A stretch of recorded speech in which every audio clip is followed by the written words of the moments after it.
Hi there guys, Steve from CCL. Today we're going to be taking a look at a review sample that's just turned up for me. It is the Coolmaster Elite 120. It's a small form factor ITX case but takes ATX power supplies, so you don't have to worry about being stuck with one of those teeny tiny bespoke power supplies. We're actually using this in our system builds at the moment for our smaller gaming PCs because you can actually get a lot in these. Now if you were at the Insomnia 46 event last weekend, then you may have already seen these on our gaming desk. I haven't personally taken one of these apart and had a look inside, so it's the first time for me. So let's open it up and have a look at what you get. Okay, so I've just moved the camera so we can have a look around the packaging before we actually open the item. Now one of the first things I noticed on the side of the packaging are these different options of supplied power supply units. So it looks like they're going to be doing the case with different arrays of Coolmaster power supplies in there, ranging from a 350 watt passive all the way up to a 650 watt active. So there's going to be lots of different choices. As far as I'm aware, we only actually list the case at the moment on our website, but looking at the packaging it seems to be preempting something. If I have a look around the rest of the packaging, there's not much going on apart from the specifications on the rear. It tells us the rundown, obviously case weight 3.3 kilograms, case body steel with aluminium and plastic front bezel, Mini-ITX form factor, everything that I'm about to show you when I open it. So apart from that and the delivery labels, there's not much else going on. So if we get it open for you.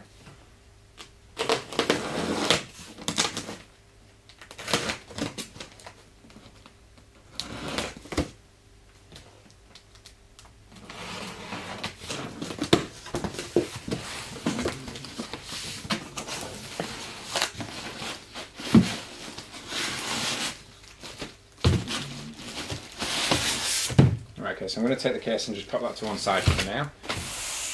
Over there. What have we got here? We've got our destruction manual. It's more of a quick start leaflet.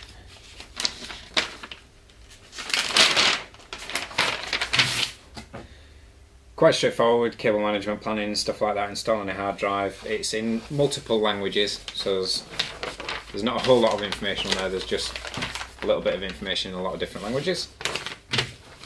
So we've got that, nothing else in the packaging. So let's have a look at the case.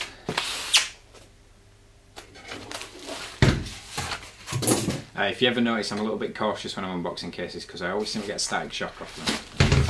I usually get somebody else to take them out for me. So let's remove that there. Right, okay, so first impressions of the case is it appears that the power supply overhangs out the back of the case. Now obviously that's not a bad thing because it gives you more room inside of the case. There's nothing worse than having a case like this, squeezing your power supply unit in and then finding out that your cables won't bend round to actually get into everything. So yeah, that's the actual outside of the case.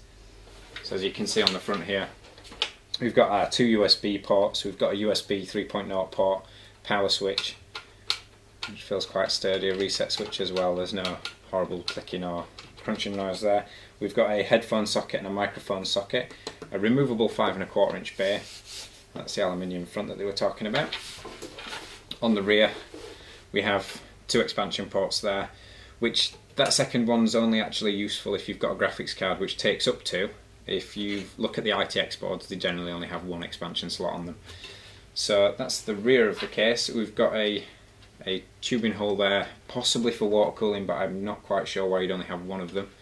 Doesn't make too much sense. And on the rear we have the feet as well, which looking at the inside are removable, although why you'd want to remove them I'm not sure. So right, I'm going to grab a screwdriver and we'll get this case off and we'll have a look inside. Right, okay, so I've gone away and got a screwdriver because usually these thumb screws aren't actually unscrewable by hand when you first get a case out of the box. Not sure why. So let's take these out. Have a look at how the actual side panel comes off it, as on some cases I remember on the old Biostar IDEX it was a bit of a puzzle taking the top off, sliding the fronts up and down and whatnot. So this appears to come off in one piece.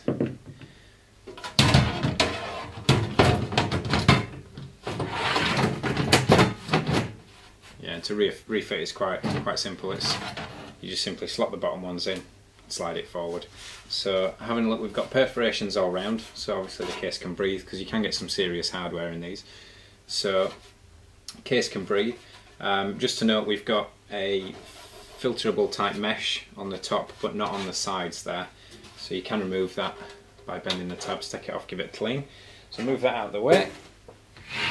We can have a look inside the case now. So just to briefly show you what we've got, obviously we've got a bunch of cables, our accessory pack. There's a little Cooler Master fan there to bring some more air in, get that across your board, cool your chipset, obviously cooler because some of these ITX boards are passively cooled as well. So yeah, power supply, this cage comes off, you can screw your power supply in and load it through the back, or you can put it in there and slot it in, screw it in, however you like to do that.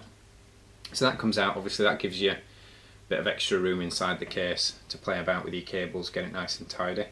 We got our removable solid state drive bays there, so they're 3.5 to 2.5 inch adapters. Now each one of these can hold 2 drives, so you can screw one in through the top and then screw one in through the sides. So it comes with 2 of those and the quick lock brackets. So we've got those there. Let's have a look at the accessory pack.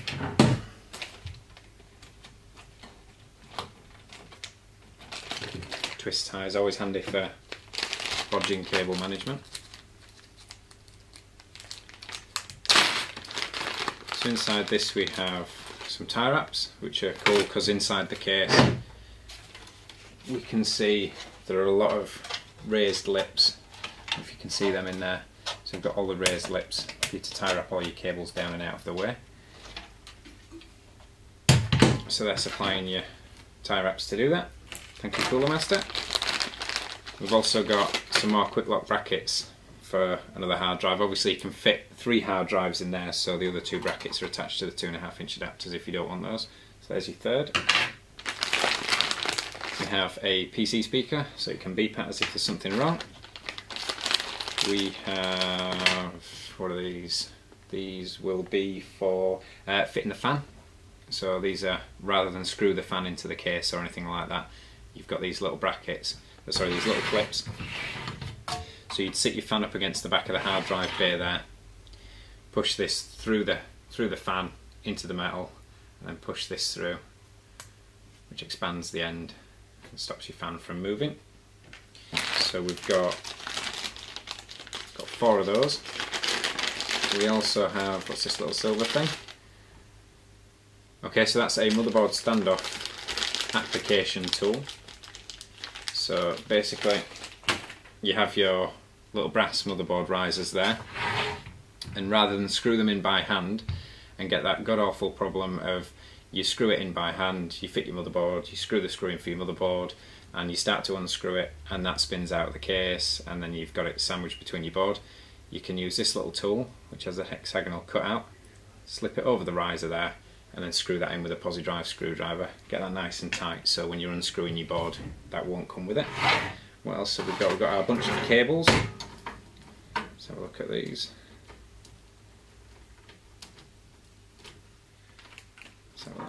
Right, okay, so we've got some Molex connectors which are, alright, so we've got some Molex to fan header there. I have another Molex to fan header there, so we have 2 fans that come in the case as standard. Let's pull these out over here. So yeah, we've got 1 power cable for the 120mm, possibly 140mm fan at the front, and then we have another one for the little fan at the side. So instead of hardwiring in a Molex connector on there and leaving you having to run it off the power supply at full power, or just giving you the 3-pin and you finding out you've got an ITX board that doesn't have any, Cooler Master have quite kindly given us these adapters, so you can either run it straight from the power supply or hook it up to the 3-pin header on your motherboard. We have the all too familiar now USB 3 header cable for the USB 3 port on the front.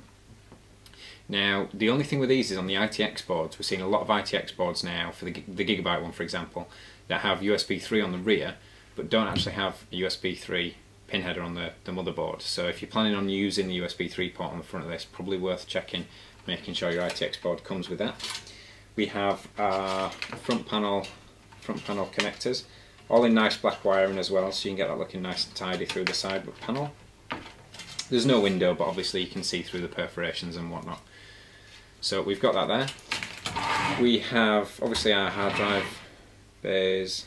We have our 5¼ inch bay there, which has some screws on it. but is riveted to the rest of the case. So there's some screws there, but I don't think you can remove it. So to get that out, simply pop the front of the case off and lift these plastic tabs. That then allows you to pop that back on.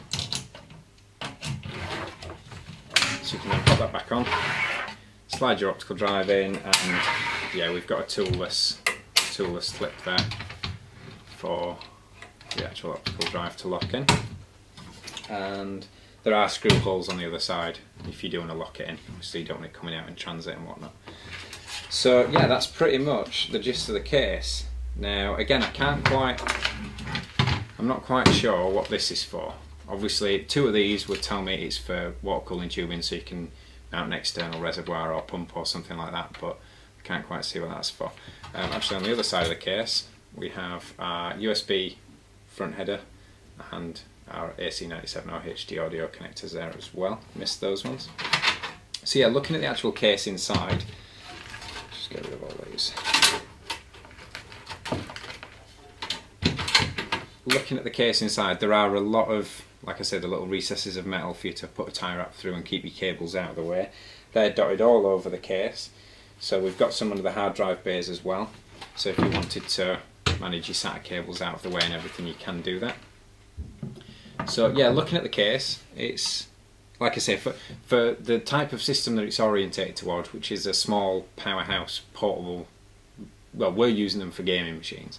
But if you did want to, for example, build a small office PC to put out of the way under your desk or put it away in a cubby hole, as long as there's decent ventilation for it, this case I would probably say at the moment is probably one of the best ones we do for it, if not the best. So it's sat on feet. Given the fact that it's got feet and it's got the perforations, side fan and everything, they are stackable, so if you wanted to build yourself a little render farm or something like that, this case is pretty much a good small all-rounder. So yeah, that's pretty much all I can say about the case, to be honest. Obviously it's a case. So that's pretty much it. So like I say, we're using these in system builds. They're a great little case. The price and product code will be in the description below. So yeah, not much else I can say. So my name's Steve. Please rate, comment and subscribe. Thanks for watching.